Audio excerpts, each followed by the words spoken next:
ঘরে যদি থাকে আটা আর সুজি, চালের আটা ছাড়াই ঝটপট করে এই পিঠাটা তৈরি করে নিতে পারেন।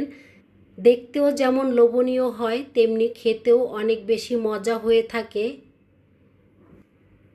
মিষ্টি পিঠা তৈরি করার জন্য প্রথমে এখানে আমি হাফ কাপ পরিমাণ টক দই নিয়েছি, পরিমাণ মতন চিনি দিয়েছি। তবে মিষ্টিটা যে যেরকম খাবেন সেই পরিমাণ অনুযায়ী দিয়ে দিবেন। তবে মিষ্টি খাবারে মিষ্টি না হলে কিন্তু খেতে আর ভালো লাগে না। এখানে পরিমাণ মতন লবণ দিয়েছি। এখন আমি সব উপকরণগুলো হ্যান্ড উইচ দিয়ে ভালো করে ফেটিয়ে নিচ্ছি। দিয়ে দিব এখানে আমি সামান্য পরিমাণ পানি দিয়ে আবার আমি ভালো করে ফেটিয়ে নিলাম।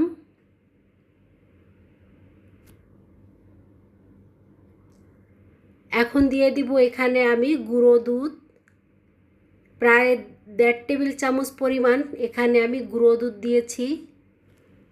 ভালো করে মিশিয়ে নিয়েছি। এখন এখানে আমি হাফ কাপ পরিমাণ সুজি দিয়ে দিব আর 1 কাপ পরিমাণ আমি আটা দিব। আটা, সুজি এবং চিনি টক দইয়ের সাথে ভালো করে মিশিয়ে নিব।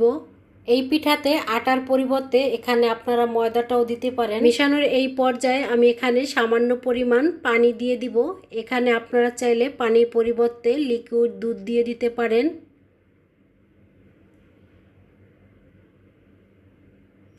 যে সকল ভাই বোনেরা ভিডিওটা দেখছেন, রেসিপিটি যদি ভালো লাগে ভাই বোনেরা একটা লাইক দিয়ে দিবেন। আশা করি ফুল ভিডিওর সাথে থাকবেন। আজকের এই পিঠার রেসিপিটি সম্পূর্ণ হাতের কাছে যেই উপকরণগুলো থাকে সেই উপকরণগুলো দিয়েই আমি তৈরি করেছি। আর খেতে যে এতটা মজা, যে একটা খাবে সে আরেকটা চেয়ে খাবে, এতটাই মজা হয়। তা এই পিঠাতে আমি গাজর দিব। এখানে আমি মাঝারি সাইজের 2টো গাজর নিয়েছি। প্রথমে গাজরগুলোকে আমি ছিলে নিচ্ছি। তারপরে আমি গাজরগুলোকে আমি গ্রেটার দিয়ে গ্রেট করে নিব। মিষ্টি পিঠা তো অনেকেই অনেকভাবে তৈরি করে খেয়েছেন। এভাবে একবার তৈরি করে খেয়ে দেখতে পারেন, সত্যি অসাধারণ লাগে খেতে। এর যে কি স্বাদ, একবার খেলে সে দ্বিতীয়বার এই রেসিপিটি তৈরি করতে যাবে। প্রায় 5 মিনিটের মতন ব্যাটার রেস্টে রেখে দিয়েছিলাম আর সুজিটা খুব সুন্দরভাবে নরম হয়ে গেছে।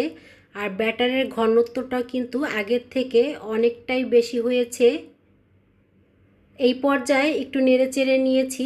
এখন এখানে আমি দিয়ে দিব ড্রাই নারকেলের গুঁড়ো। আপনাদের হাতের কাছে যদি কোরানো নারকেল থাকে সেক্ষেত্রে এখানে কোরানো নারকেলটা দিয়ে দিতে পারেন। আর এখানে গ্রেট করা গাজর দিয়েছি। এখন আমি সব উপকরণগুলো ভালো করে মিশিয়ে নিব। এভাবে যদি এই ব্যাটারটা তৈরি করা হয় খেতে অনেক বেশি মজা হয়। রেসিপিটি দেখেই তো বুঝতে পারছেন খেতে কতটা মজা হবে। সত্যি অসাধারণ একটি রেসিপি। আর হাতের কাছে সামান্য কিছু উপকরণ দিয়েই তৈরি করে নিতে পারেন। তাই এখানে ঘনত্বটা একটু বেশি ছিল, সেজন্য এখানে আমি আবার প্রায় হাফ কাপের চেয়ে একটু কম পানি দিয়ে দিয়েছি। ব্যাটারের সাথে পানিটা ভালো করে মিশিয়ে নিচ্ছি। তবে এই পর্যায়ে আর রেস্টে রাখবো না। এখন এখানে আমি দিয়ে দিব বেকিং সোডা আর বেকিং পাউডার। সামান্য পরিমাণ পানি দিয়ে দিচ্ছি। আর এখন আমি ভালো করে মিশিয়ে নিব। মিশাতে মিশাতে ব্যাটারটা কিন্তু অনেকটাই হালকা হয়ে আসবে। আর এখন এই পিঠাটা খুব দ্রুত তৈরি করে নিতে হবে। এখন আর কিন্তু দেরি করা যাবে না। তা পিঠা তৈরি করার জন্য এখানে আমি বাটি নিয়েছি, স্টিলের ছোট বাটিগুলো নিয়েছি। তা 4টা বাটি নিয়েছি। 4টা বাটিতে আমি তেল মাখিয়ে নিচ্ছি। এই তেল দেওয়ার ফলে পিঠাগুলো বাটির থেকে খুব সুন্দরভাবে তুলে নেওয়া যাবে। এখন পর্যন্ত যে সকল ভাই বোনেরা ধৈর্য সহকারে ভিডিওটা দেখছেন তাদেরকে অনেক অনেক ধন্যবাদ জানাচ্ছি। ভাই বোনেরা ফুল ভিডিওর সাথে থাকবেন, থাকলে দেখতে পারবেন এই রেসিপিটি তৈরি হওয়ার পরে কতটা লোভনীয় হয়েছে। আর খেতে যে কতটা মজা হবে সেটা ফুল ভিডিওটা দেখলেই বুঝতে পারবেন। সত্যি অসাধারণ একটি রেসিপি। আমি বলবো একবার তৈরি করে খেয়ে দেখতে পারেন। তবে এখানে আমি 4টা বাটিতে ব্যাটার দিয়েছি, পরিমাণ একটু বেশি হয়েছে। আরেকটা বাটিতে দিলে দেখা যায় কম হয়ে যাবে, সেজন্য একটু বেশি করে 4টা বাটিতেই দিয়েছি। আর 4টা বাটি আমি ঝাঁঝরিতে বসিয়ে দিলাম। এখন ঢাকনা দিয়ে ঢেকে 15 মিনিটের মতন ভাপিয়ে নিলেই পিঠাটা তৈরি হয়ে যাবে। তা 15 মিনিট পরে ফিরে আসলাম।